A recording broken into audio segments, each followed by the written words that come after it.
Há pouco mais de 20 anos, ninguém imaginava que uma empresa ia precisar de um social media.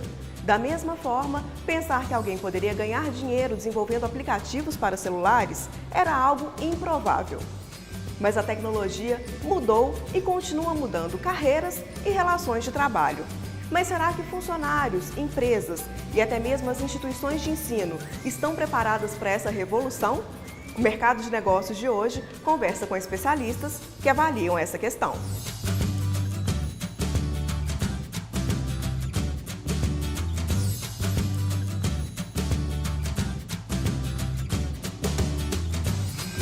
Quando a gente fala de mundo do trabalho, quando a gente fala de profissão, né? A gente há 100 anos, a coisa mudou muito rápido, porque há 100 anos atrás, a gente costuma dizer que a gente já nascia meio que semi-pronto, né? As carreiras eram muito bem definidas, né? Você não tinha, os profissionais, as pessoas não tinham muita escolha, né?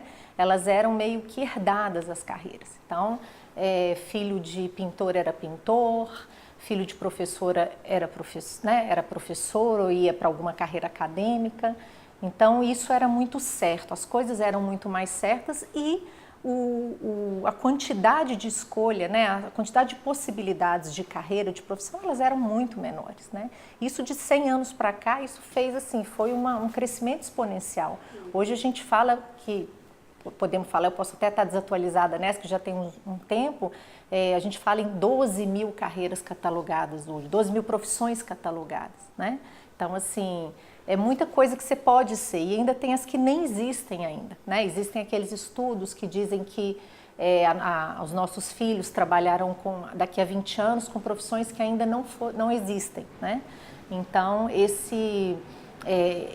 essa mudança pela qual a gente passou, de nenhuma escolha ou de pouca escolha, para ter uma quantidade enorme de profissões e de possibilidades, ela dá um nó na cabeça da gente, né? No momento em que a gente precisa exercer algumas habilidades socioemocionais que também não eram tão olhadas há um tempo atrás. A introdução de tecnologia no Brasil, mais ou menos, a gente está falando nas escolas, com a informatização das escolas, se eu falar muito em tecnologia da informação, ela se dá nos anos 80. E naquela época era muito interessante como que as escolas se preparavam para ter os computadores. E criaram-se naquela época os chamados laboratórios de informática. E o mais interessante é que aqueles alunos, eles nunca tinham visto em grande parte, principalmente em grande parte das escolas, aquele arsenal de tecnologia, aqueles computadores, que não era comum se ter computador em casa. Era novidade para aquela geração, né? Perfeito. Então, a tecnologia, quando ela foi introduzida na década de 80, ela era novidade, inclusive, para os alunos. Hoje, o laboratório de informática não engaja mais ninguém. Naquela época, existia ainda o encantamento dos alunos, então também existia uma busca pelos professores e o medo do novo. Será que esse computador vai me substituir? Eu escutei muito isso, né? Hoje, a gente também precisa começar pelo professor, pelo docente.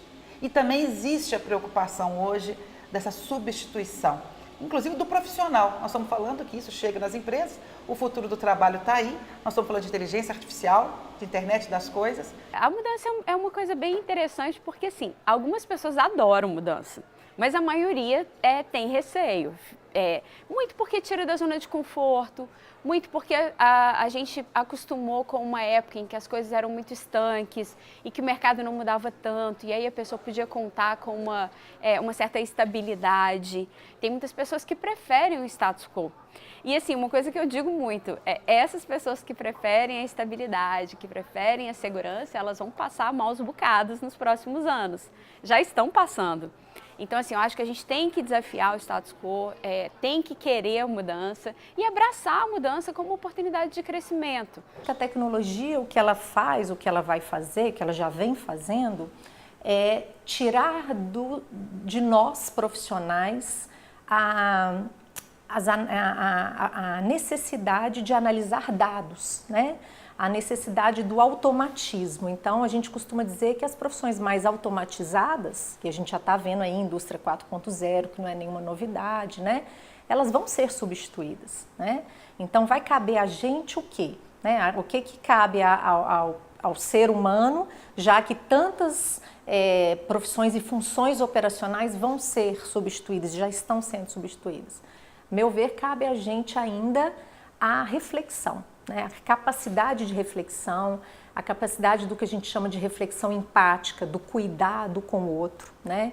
Considerando essas mudanças todas do mundo, né, tanto no que diz respeito ao mercado de trabalho, quanto às relações, e aí a relação com a escola, a relação com a faculdade, as relações familiares, né, esse mundo vai demandando um tipo de ser humano diferente e, consequentemente, um tipo de profissional diferente. Pensando nisso, o IBMEC tem se voltado muito para o âmbito das competências socioemocionais, porque as competências técnicas já é algo que a gente trabalha há muito tempo e modéstia à parte, muito bem. Mas então a gente vem com esse desafio, então, de preparar esses profissionais nesse aspecto socioemocional. Então, ao mesmo tempo que a gente trabalha o desenvolvimento dessas competências, a gente também prepara essa pessoa para que ela faça a gestão da sua carreira, se tornando mesmo um protagonista. E é preciso pensar na formação desses protagonistas desde o início dos anos escolares. Em 2016, vocês inseriram a linguagem computacional na grade curricular a partir dos 4 anos, é isso? A partir dos 4 anos. A gente traz o pensamento computacional. A gente tira a antiga tradicional aulinha de informática, onde que eu vou aprender, inclusive, os softwares de escritório, né? E trago para dentro daquela como eu construo esses softwares, o pensamento computacional. Aos 4 anos, a gente não está ali com softwares de codificação, apesar de usar alguns. A gente está trazendo o pensamento computacional através de elementos mais lúdicos. Um tapete de lógica, um robô que vai conversar interagir com a criança, evidenciando para ela que existe uma tecnologia que vai apoiá-la ao longo da vida, que vai aumentar a sua possibilidade de inteligência. Eu estou falando um pouquinho de futuro de inteligência aumentada, né? Sim. Então, a gente já está familiarizando com o pensamento lógico computacional a partir dos 4 anos. E ao longo desse período, a partir da elementar, que é o fundamental 1 do grade curricular brasileira, ele já passa a fazer códigos também, a codificar.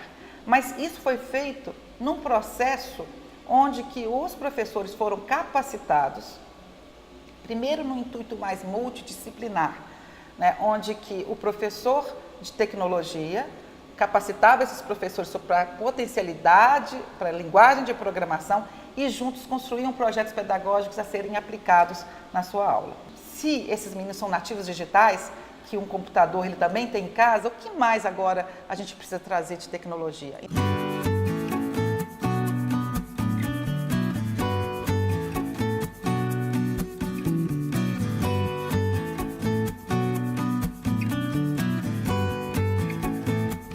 E a gente traz outras competências que irão sustentar esse pensamento lógico computacional, que são competências mais humanas, da colaboração inclusive. Se eu estou conectado, como é que eu não tenho todas as informações, porque o mundo é complexo, onde que vão estar essas informações? Com quem eu posso trabalhar?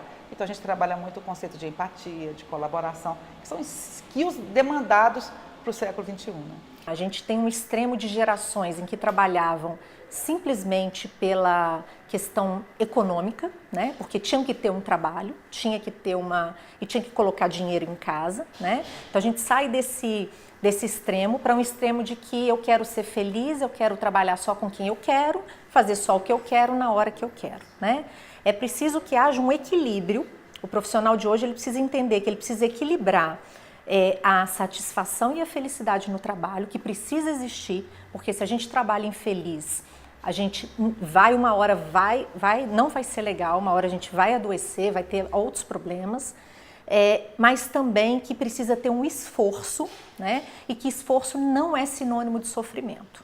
Então, que trabalhar bastante, estudar, se preparar, né, buscar coisas novas, isso é o esforço que a gente fala, né? Aqui em Belo Horizonte, por exemplo, a gente teve recentemente um workshop de férias que foi feito para os alunos de graduação. Nesse workshop, a gente trabalhou temas de inteligência emocional. Então, você imagina, eles estão de férias, eles não teriam que vir aqui, mas eles vêm. Porque eles percebem, porque eles sabem que isso é importante e que é necessário. Inclusive, assim, olha que interessante, nesse workshop, uma aluna veio conversar comigo porque ela tinha uma entrevista e ela me disse que ela ficava muito nervosa por saber que seria entrevista com um gestor. E nós conversamos, discutimos sobre alguns pontos, eu dei algumas dicas e ontem ela veio me procurar agradecendo, super feliz, porque conseguiu a oportunidade. Então, assim, a gente atrela muito as competências socioemocionais com a interação com o mercado de trabalho, que é o que o mercado está demandando. E com isso eles acabam realmente se saindo melhor. Então eles percebem que não é só, eu preciso ter inteligência emocional só porque eu preciso. Eu preciso porque isso é determinante na busca de um cargo interessante, de uma posição interessante no mercado. A maior parte dessa geração que está aí saindo, começando o mercado de trabalho, eles querem o quê? Gerar impacto, ainda que eles não saibam o que isso significa, muitos deles não sabem. Eles querem ser felizes, eles querem ter um ambiente de trabalho mais leve, mais flexível. Isso é dessa nova geração. Mas isso também é um assunto que vem sendo trazido não só por esses jovens, mas de maneira geral. Os profissionais hoje, dentro das corporações, muitos deles estão questionando, né, essa estrutura rígida, né, essa estrutura, essa cultura organizacional que muitas vezes já está colapsada. E é esse o papel da escola hoje, preparar esses jovens para o que eles vão encarar lá na frente no mercado de trabalho? Eu nem vou falar, eu não sei se vai ter um mercado de trabalho, eu não sei como é que vai me falar de trabalho, de emprego. Eu gosto mais da palavra trabalho, né? A gente fala que como tendências da força de trabalho, a gente fala de 5 grandes forças que estão vindo aí e depois vão se manifestar em novos ambientes de trabalho, em novos ambientes empresariais e novos modelos de negócio. O primeiro é essa extrema fragmentação do trabalho. Depois a gente está vendo a automatização desse trabalho. Cada vez mais algumas ferramentas mais repetitivas, algumas profissões que têm processos muito prontos e repetitivos, elas sendo automatizadas. Depois a gente está vendo grande parte desse trabalho sendo plataformizado. Se ele é plataformizado, cada vez mais individualizado, lembrando da fragmentação. Sim. E por fim, insubordinado. Cada vez mais a gente vai ver novos tipos de contrato com as empresas, né? Não necessariamente modelos que a gente tem aqui no Brasil, por exemplo, de vínculo empregatício com uma única empresa. E esses jovens já estão vindo preparados para viver em várias empresas, várias carreiras. A gente está falando de um profissional hoje viver 2, 3 carreiras diferentes, a gente já está vendo. Mas hoje a gente está falando de 7 carreiras, né? A gente está falando de carreiras slashes. O rapaz que formou aqui em Direito foi fazer comércio exterior, que depois foi fazer uma disciplina que eu não sei, foi fazer um curso, porque também as escolas estão se perguntando se aqueles cursos de longa duração, né, vão continuar. Sim. As escolas de negócio estão se questionando. As faculdades precisam estar atentas ao que o mundo demanda, mas sem perder de vista aquilo que é exigido pelo MEC. E então essas mudanças elas não podem ser abruptas, né? Não pode ser uma mudança muito rápida, muito que vá contra alguns preceitos que o MEC traz. Então o IBMEC tem feito, por exemplo, quando a gente colocou a segunda fase do vestibular, foi pensando que a gente pode conhecer um pouco mais sobre esse aluno que está entrando e quando ele chega, a gente já pode trabalhar com ele aquelas competências que ele demonstrou que precisam de uma atenção maior. O IBMEC está muito atento às mudanças no mercado, às demandas especialmente que as organizações trazem em relação ao profissional. Então, através do IBMEC Carreiras, por exemplo, que é a área que eu cuido no IBMEC, a gente procura ter esse contato constante com as empresas para que a gente, sabendo o que elas demandam dos nossos alunos, a gente possa repassar isso para eles e que aos poucos essa mudança vá acontecendo no dia a dia da faculdade.